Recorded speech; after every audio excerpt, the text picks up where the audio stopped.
comportamento de qualquer um de nós. E o outro é o que se faz dessa figura mais além.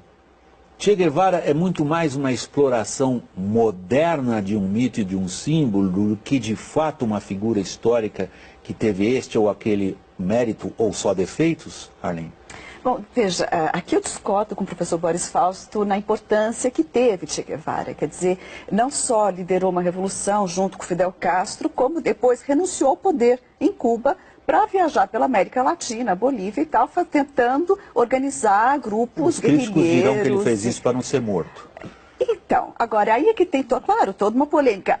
A questão é a seguinte, o apartheid, a campanha contra o apartheid foi unanimidade. Não houve essa divisão que houve em relação ao comunismo. Os que estavam contra o comunismo a favor.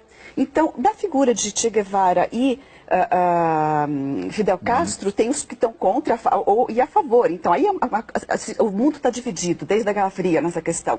E na questão do Mandela, não. Uma unanimidade que foi, assim, sem igual numa campanha mundial, cultural e política contra o apartheid na África do Sul. E Mandela foi a figura que unificou, que liderou, que foi o símbolo dessa campanha. A comparação é interessantíssima, mas aí acho que surge uma outra questão ainda, Arlene, que é, por exemplo, independentemente de uma pessoa apoiar ou não o que foram as políticas de Stalin, ou independentemente ou não de alguém apoiar o que foram as políticas de Stalin que seguiram aquelas iniciadas por Lenin, duvido que alguém conteste o peso na história que esses dois nomes têm. Então a ideia aqui da pergunta, no fundo, é o seguinte: que peso tem esses símbolos Che Guevara ou Fidel Castro na nossa história, Vila? Bem, é um mito da Revolução Cubana. Fidel Castro não liderou sozinho a Revolução Cubana. Isso não é invenção de Fidel Castro.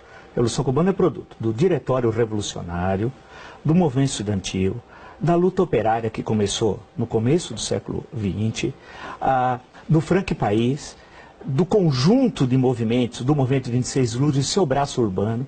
A guerrilha teve pouquíssima importância.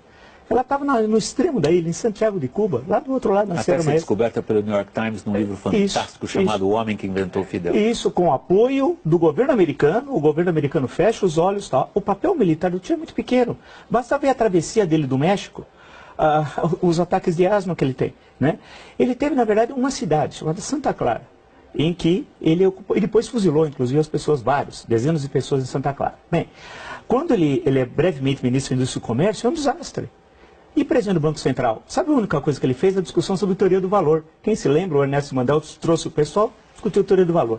Dali, do caos econômico, ele foi para a África. Na África, foi uma tragédia. Tem um grande livro, O Ano que Vivemos em Lugar Nenhum, do Paco Inácio Taibo Dos, que é um grande escritor, inclusive historiador mexicano e grande autor do Romano A mexicano, e de dois historiadores cubanos. Ele no Congo é engraçadíssimo, ele não entendeu nada do que. Ele começava, ele queria ver uma concepção marxista numa sociedade marcada por outros tipos de relações, que não as relações classistas e tal. Foi um desastre. Aí sai de lá, como nós sabemos, chega a São Paulo, provavelmente chegou a Santos, a São Paulo, foi para a Bolívia, e o relato do diário na Bolívia é de alguém que não compreendeu nada da Revolução de 52. Né? Mas mesmo assim é um símbolo. Então, porque Che Guevara conseguiu se sobrepor como símbolo a essa divisão mundial entre pró e contra a Revolução Cubana. Che Guevara conseguiu ou nós fizemos de Che Guevara? Mas é uma fala porque ele tem os elementos. É uma fala despolitizada. Claro, olha, você pega um Jeep, eu passo na minha casa, tem um Jeep Ford Escort. O pneu do Jeep tem uma cobertura com o Che Guevara. Aí eu fiquei olhando, todo dia eu passo lá. É símbolo de liberdade. Che Guevara é símbolo de liberdade. Mas como, veja quantos ele fuzilou. Aí eu fico olhando naquele Jeep, se o Che Guevara tivesse vencido no Brasil, hipoteticamente, ele estaria andando de bicicleta, o senhor que anda no Ford Escort. E só se fosse no partido, porque se não fosse, estaria andando a pé. Então, o curioso é que naquele Jeep tem um símbolo da Virgem Maria do lado direito. Então eu fico tentando entender que relação há entre o Che e a Virgem Maria. Aí vem o Barthez, a história lá do mito como fala despolitizada. É uma fala despolitizada. Pode estar o Chaplin, a Elis Regina e o Che Guevara, todos são iguais.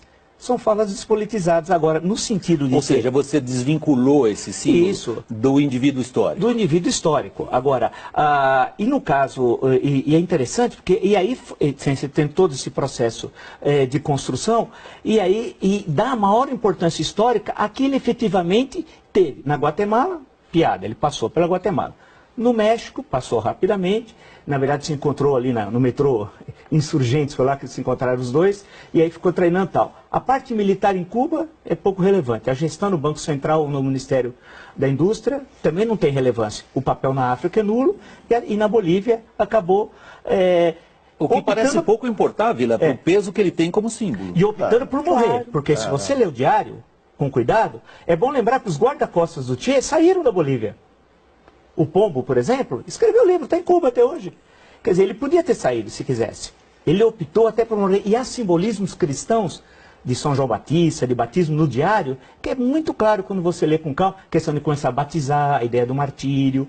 É toda uma concepção que acabou sendo criada por ele próprio e que acaba depois se fortalecendo numa conjuntura de guerra do Vietnã. É bom lembrar, né? A conjuntura década de 60 é o ápice da Guerra Fria, né?